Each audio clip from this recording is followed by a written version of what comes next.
Everyone, welcome back to my channel Tina daily vlog. আশা করছি সবাই ভালো আছো, আর আমিও কিন্তু বেশ ভালো আছি। সকালবেলা ঘুম থেকে উঠেই দেখি এখানে ভীষণ চিৎকার চেঁচামেচি, বাইরে খুব শব্দ।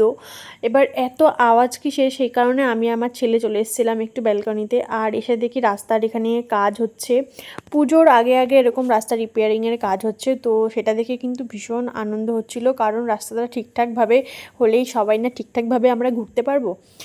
আর গাড়িগুলো এরকম খোয়া ফেলছিল, সেটা দেখে আমার ছেলে কিন্তু ভীষণ মজা পাচ্ছিল। তারপরে আমি সকালে রান্নাবান্না শেষ করার পরে আমি কিন্তু আবার 9:30টার মধ্যে বেরিয়ে পড়েছিলাম রানাঘাটে মনোরমায় যাব বলে, হসপিটালে।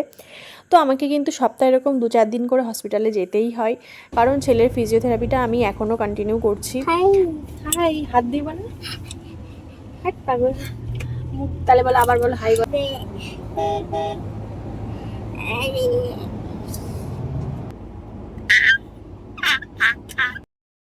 আমাদের বাড়ি থেকেই মনোরমা হসপিটাল যেতে বেশি সময় লাগে না, ওই 10-15 মিনিটের মধ্যে আমি পৌঁছে যাই। আর সেইটুকু সময়ের মধ্যে আমার ছেলে যে সারা রাস্তা কী দুষ্টুমি করতে করতে যায়, সেটা বলে বোঝাবার মতো নয়।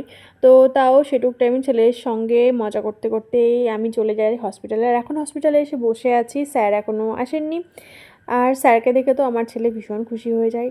সকালবেলা উঠে সবাই হয়তো খুব রিল্যাক্স ফিল করে, বাড়িতে থাকে বা অনেক অনেক প্ল্যান করে যে সারাদিনটা কীভাবে কাটাবো, কিন্তু সকালবেলা ঘুম থেকে উঠে আমার আর সেগুলো কোনো প্ল্যানই করা হয় না, কারণ আমি সকালবেলা উঠেই প্রত্যেক দিন ভীষণ বিজি হয়ে যাই। আর ঘুম থেকে উঠেই আমাকে রান্নাঘরে ঢুকতে হবে, সকালে রান্নাটা কমপ্লিট করার পরে ছেলেকে খাবার করে রেডি করে আবার আমাকে নিজে রেডি হয়ে আবার আমাকে ছুটতে হয় মনোরমাতে।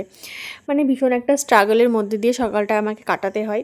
আর ছেলের এখানে ফিজিওথেরাপিটা শুরু হয়ে গেছে, আর ওর এখন যেহেতু স্যারের সঙ্গে খুব অ্যাডজাস্ট করে নিয়েছে, তাই জন্য আমার আর কোনো প্রবলেম হয় না। প্রথম কোনো দিনই ও মানে এখানে এসে কান্নাকাটি কোনো দিনই কোনো স্যারের সাথে করেনি। ও প্রথম দিন থেকেই স্যারের সাথে ভীষণ অ্যাডজাস্ট করে নিয়েছে। আর স্যারকে দেখলেই ও বলবেই বাবা বাবা।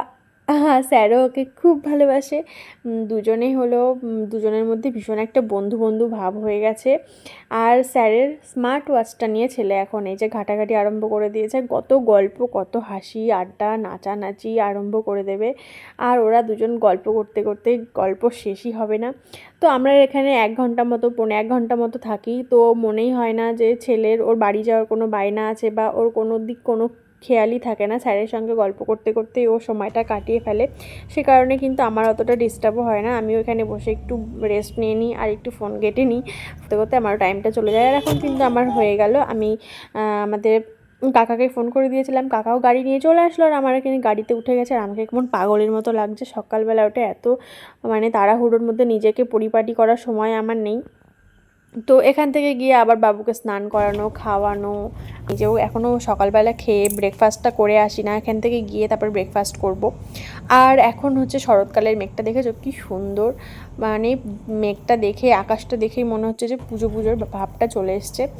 আর আমিও কাকার সঙ্গে এই গল্প করতে করতে আসছিলাম যে মেঘগুলো দেখেই যেন মনে হয় এখানে পুজো পুজো ভাব চলে এসছে। তারপরে আমি সকালবেলা এসে আমার আগের দিনে একটুখানি চিকেন ছিল, আর চিকেন থাকলে আমার কোনো কথা না, আমি ভীষণ ভালো লাগে আগের দিনে ঠান্ডা চিকেন দিয়ে ভাত খেতে, মানে সেটাকে আমি গরমও করিনি।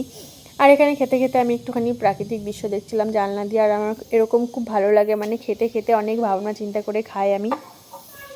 নিজে ভাত খাবার একদিকে তাকিয়ে থাকবো, আমাকে এটা দেখে অনেকে বলে কি ভাবছো, কিন্তু কিছুই ভাবছি না, আমার খুব ভালো লাগে যে একদিকে তাকিয়ে থাকতে অনেক সময়।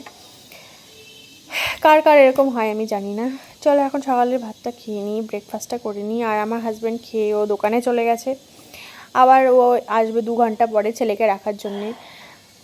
তো দুজন মিলেই সংসারটাকে এভাবে সামলায়, ও আর আমি দুজন মিলেই বাবুটাকে দুজন মিলেই সামলাতে পারি আমরা, আমাদের কোনো প্রবলেম হয় না। তো আমি এখন বাবুকে রেডি ফেডি করে স্নান করিয়ে ওকে ঘুম টুম পাড়িয়ে দিয়ে আমি এবার এখানে খেয়ে নেবো, তারপরে আমার আবার রান্না করতে ঢুকতে হবে। তারপরে আমি এখানে যে ব্যালকনিতে চলে আসলাম, আর ব্যালকনিতে এসে এখানে গাছগুলোকে, যখন গাছগুলো এই সাইডে ছিল ব্যালকনির, তখন মানে বৃষ্টি পড়ছে যেহেতু জলটা গাছে লাগছিল না, আর গাছগুলো কেমন একটু শুকনো শুকনো হয়ে যাচ্ছে, তাই জন্য আমি গাছের টবগুলো একটু সরিয়ে দিয়েছি যাতে বৃষ্টির জলটা গাছে লাগে। আর গাছগুলো এখানে সে তেমন কোনো রোদও পায় না, তাই জন্য একটু এদিকে সরিয়ে দিয়েছে। আবার জলটা যখন ভালোভাবে নিয়ে নেবে আবার এদিকে সুন্দর করে সাজিয়ে রাখবো। সারাদিন একটু কাজের প্রেশারে মাথাটা খুব যন্ত্রণা করছিল, আর আমি আমার বরকে বললাম একটু মাথাটা টিপে দাও, আর ওর ফোন তারপরে এত স্ট্রেস যাওয়ার পরেও আমার আবার বায়নার শেষ নেই। আমার হাজব্যান্ডের বায়না, আজকে ওকে বিরিয়ানি করে খাওয়াতে হবে। তার আজকে দুপুরবেলা রান্নাটা বাবা আজকে বাড়িতে খাবে না, কারণ বাবা চিকেন মাটন কোনো কিছুই খায় না। তাই জন্য বাবা যেহেতু আজকে বাড়িতে নেই, বাবা একটা কীর্তনে গেছিলো, আর এই জন্য আমরা সেই সুযোগে বাবা একটু মাংস এনে দিয়ে চলে গেছে। আর এখানে আমরা আজকে বিরিয়ানি রান্না করব, আর বিরিয়ানির লেয়ারটা এখন সাজাবো। আর আমি তো ঘেমে পুরো স্নান করে গেছি। আমাদের বাড়িতে এরকম যদি আমাদের কন্টিনিউ মাংস চলে বাড়িতে, তাহলে আমাদের কোনো কথাই হবে না, আমরা এই মাংসের ঝোল দিয়েও ভাত খেয়ে নিতে পারবো। এরকম বাড়িতে আমাদের এই অবস্থা। সবাই আমরা মাংস খেতে প্রচণ্ড ভালোবাসি, আমার ছেলে আর আমি। কিন্তু বিরিয়ানি ফার্স্ট পারতাম না, তো একদিন রিঙ্কুদের বাড়ি বিরিয়ানি খাওয়ার পর থেকে ভীষণভাবে ওর থেকে সাহস নিয়েছি যে বান্ধবী তুই যখন পেরেছিস তারপরে আমিও পারবো। তারপরে একদিন ফার্স্ট ট্রাই করেছিলাম, সেদিন খেতে খুব সুন্দর হয়েছিল। তারপর থেকে আমার বরের প্রত্যেক সপ্তাহে একদিন করে বায়না হয় বিরিয়ানি খাবো, আর আমাকে এগুলো করে দিতে হবে ওর। অনেক দিন, মোটেও অনেক দিন নয়, প্রত্যেক সপ্তাহে আমাকে একবার করে আমাকে বলবে বিরিয়ানি। আমি যখন আগে রেসিপিটা জানতাম না, রান্না করতে তুমি তো ভালো বানাও, ওর জন্যই তো বলি। তখনই ভালো ছিল। এখন বানিয়ে দিয়ে এখন আমাকে প্রতি সপ্তাহে বানাতে হবে।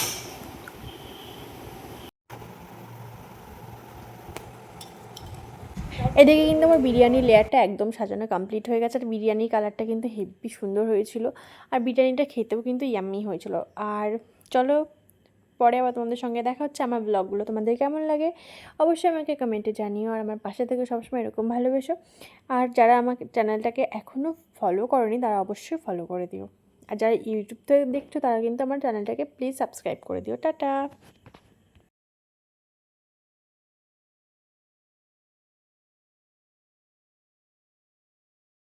Sorry sorry, by the way, ভিডিওটা শেষ করার আগে আরেকবার বলিনি যে সেদিনই হঠাৎ করে আমার মা ঠাকুমা চলে এসেছিলো। মা ঠাম্মা গেছিলো হচ্ছে আমার একটা জেঠু বাড়িতে। তো ওখান থেকে আমি ফোন করলাম, কারণ জেঠু বাড়ি আমার কাছে কাছেই। তো আমি বললাম যে এখান থেকে একটু ঘুরে যাও, বাবার জন্য একটু বিরিয়ানি পার্সেল করে দিই, বাবার জন্য একটু নিয়ে যাও।